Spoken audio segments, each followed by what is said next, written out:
সেন্সি of Pekua তোমরা বাংলাদেশের চিত্র পাল্টে দিয়েছ।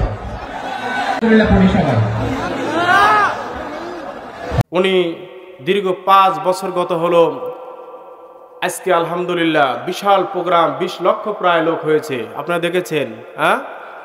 ওখানে 20 লক্ষ লোকের সামনে উনি কথা বলেছেন। এরকম আলোচক, এরকম স্কলার, এরকম কোরআনের তাফসীর কারক বাংলাদেশে দরকার আছে না নাই? কারা কারা চান? সবাই চান? মাদ্রাসায় পড়াবেন তো? নাই, যারা আছে সে পড়াবেন তো?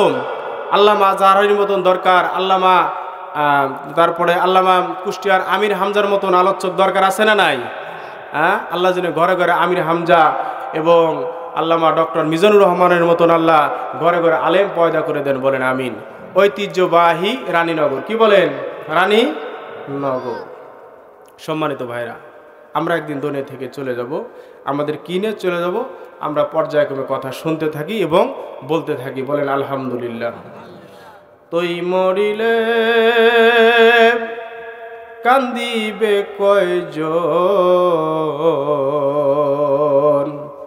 রে মন, তুই মরিলে কান্দিবে কয়জন। আজকে মারা যাবেন, আজকে শুধু কান্না করবে, আগামীকাল কান্না করবে না। তুই মরিলে কান্দিবে কয়জন রে ওরে মন, তুই মরিলে কান্দিবে কয়জন।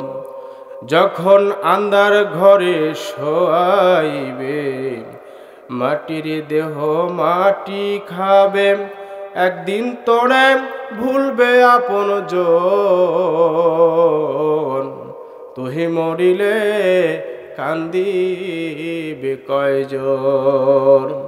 ভাই বন্ধু আপন যারা কিছুদিন কান্দিবে তারা, এই দুনিয়ার কলা হলে তারা একদিন যাবে ভুলে, ছিন্ন হবে মায়ারি বন্ধন, তুই মরিলে কান্দিবে কয়জন। যেদিন রে তোর হইবে মরণ, এই দেহে পরাবে কাফন, এই জীবনের মায়া ছেড়ে যাবি রে মন পর পারে, সামনে রবে হাসরের খবর, তুই মরিলে কান্দিবে কয়জন। আল্লাহুম্মা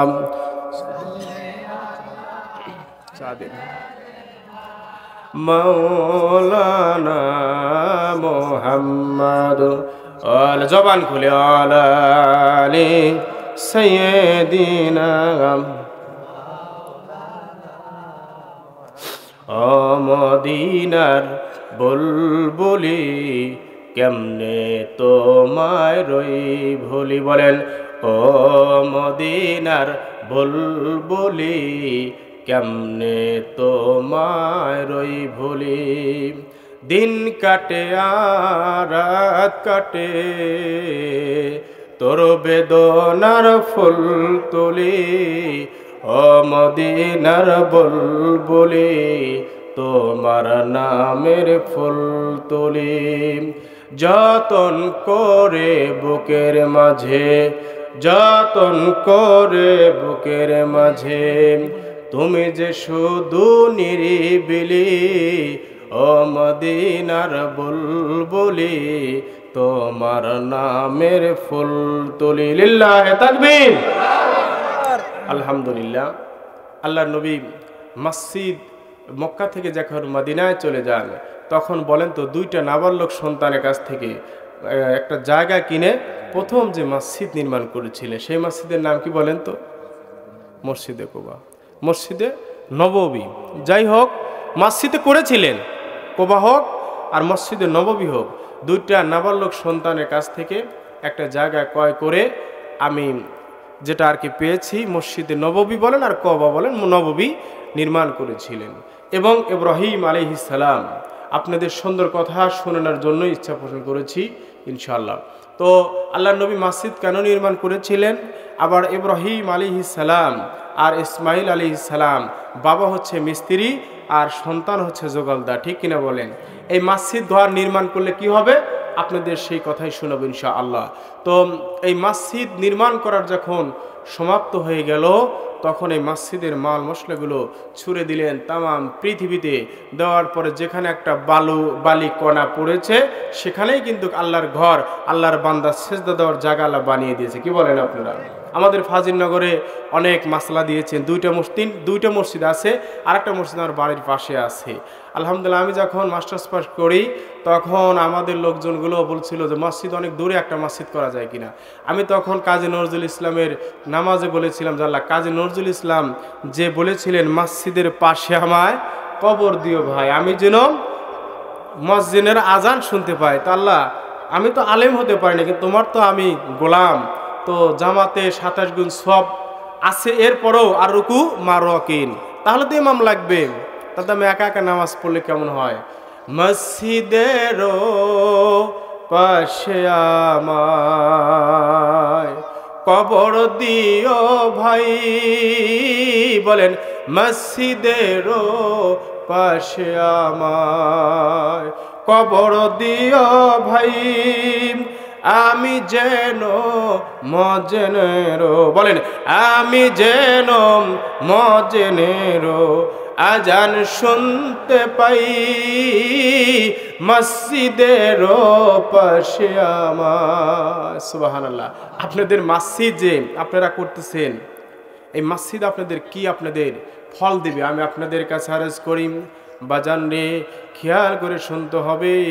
আপনি কোরআনুল কারীমের মধ্যে আমার আল্লাহ বললেন, ওয়া আন্নাল মাসাজিদা লিল্লাহি ফালা তাদউ মা আল্লাহি আহাদা।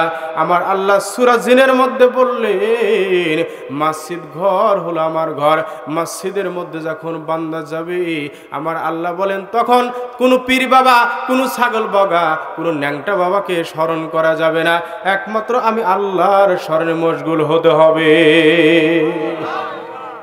আল্লাহর নবী বলেন, মান বানা লিল্লাহি মসজিদান বানাল্লাহু লাহু বাইতান ফিল জান্নাহ।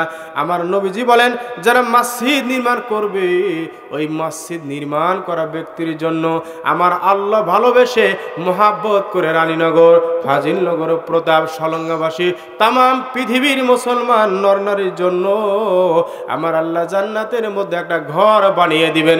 বলেন সুবহানাল্লাহ। আমাদের 20 লাখ টাকাতে ঘর দিলে কত সুন্দর করে ঘর দেয়, ঠিক কিনা? বাজার একটু মনোযোগ দেখে একটু দেখবেন, শোনেন গো বাজান। এই জান্নাতের বর্ণনা বুখারী, মুসলিম, তিরমিজি, আবু দাউদ, নাসাই, ইবনে মাজাহর ভিতরে আমি হাদিস শরীফের ভিতরে পেয়েছি। আল্লাহর নবী বলেন, যখন এই জান্নাতের মধ্যে আল্লাহর বান্দাগুলো প্রবেশ করবে, জান্নাতের বিদ্যে আরবিতে বলা হয় সাজারা, বাংলায় বলা হয় একটা গাছ।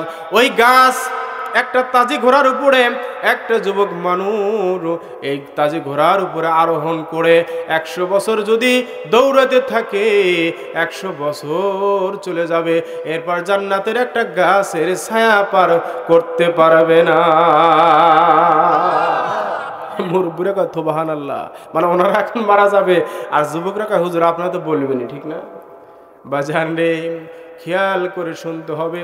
আমরা ধীরে ধীরে আমরা কোরআনের দিকে চলে যাচ্ছি। আমার নবীজি বললেন, জান্নাতের গাছ ছায়া পার করতে পারবে না। আল্লাহর নবী বলেন, শুধু তাই নয় রে আদরের বান্দা, তাই নয়, একটা নারী 70টি হুরি ওই জান্নাতি বান্দাদেরকে দেওয়া হবে, গিফট করা হবে, উপহার দেওয়া হবে। বন্ধু, একটা নারী আমাদের রাস্তা দিয়ে যখন চলে যায়, যুবক একটু সুন্দর লিপস্টিক আর চোখে যদি মাস্কারা নেয়, যুবকরা কয় বন্ধুরে, যুবকরা নারীকে দেখে কত গান গায়, 2 চোখের ইশারায় বন্ধু তুমি করলে কি জাদু, বুকে ওঠে উতাল পাতাল, রাতে নাই ঘুম, দিনে স্বপন দেখি। কত গান গায়, কিন্তু না, আল্লাহর নবী বলেন, আদরের বান্দারে, জান্নাতের ভিতরে যখন তোমাকে প্রবেশ করা হবে, এই সুন্দরী রান্নাঘর সুন্দরী না, প্রতাপের সুন্দরী নয়, একটা সুন্দরী নারী 70টা তোমার লাগবে না, একটা সুন্দরী সামনে দিয়া হেঁটে যাবে, আর হেঁটে যাওয়ার সময় ওই পায়ের মধ্যে যেন মগজ থাকে কি থাকে না, ওই ক্যালসিয়াম গুলো পর্যন্ত আদরের বান্দারা, জান্নাতি বান্দারা দেখতে পারবে। বাহ, আলহামদুলিল্লাহ। আপনাদের তো সুবহানাল্লাহ বলা লাগে না, আলহামদুলিল্লাহ, অভ্যাস হয়ে গেছে তো। সব চাইতে বড় বক্তা হলো মোবাইল, কি বলেন?